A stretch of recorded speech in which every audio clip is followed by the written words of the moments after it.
Last night, excuse me, last night I was asked, yet again, I was asked to go on a call, two-way live recorded call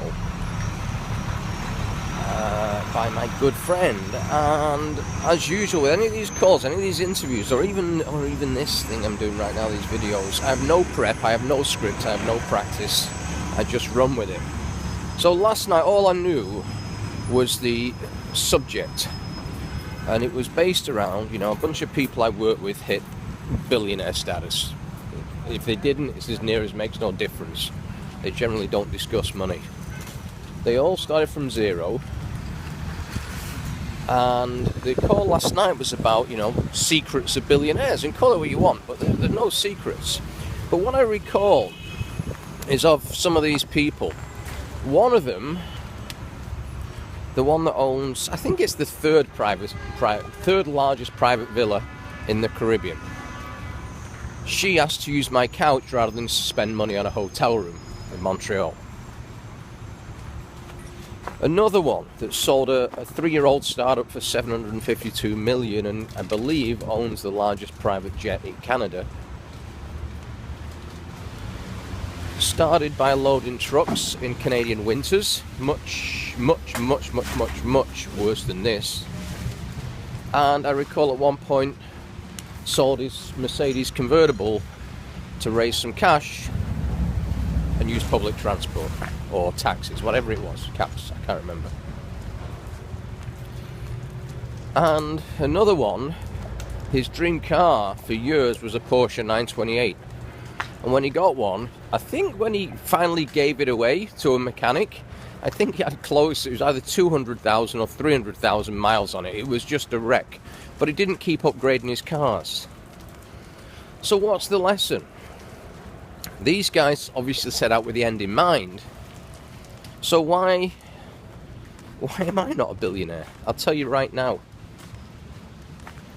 While the first one was staying on couches, I was booking hotel rooms. When the second one sold his car, I was buying new cars. When the third one drove his car to death, I was trading up. Why?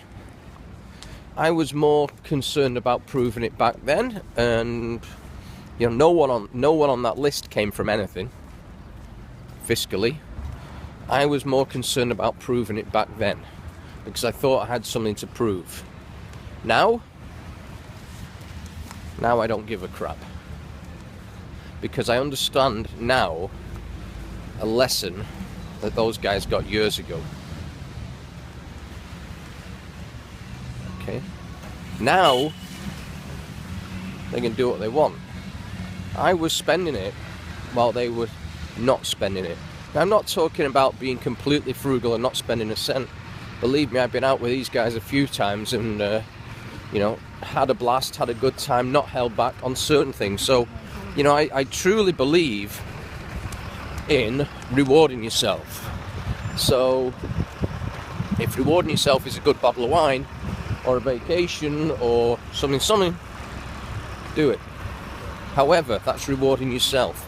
If you're doing it to impress others, that's just plain stupid. So, I'm thinking back, I found a picture yesterday, the time I had a Bentley, whatever it was, Turbo R, private plate. I lived half a mile, not even quarter of a mile away from my office, and it was a beautiful walk down by the Regent's Park Canal. Why the fuck did I need a Bentley to do that? It was a pain in the ass. Why? To fuel my own ego, so I impressed others. Who knew? Now I'm just walking around with all running shoes on. Why? You know what? These guys hit the billion. Should have been me. But I don't regret it. There's a life lesson there. So think about that. The secret these guys had is, while they were building it,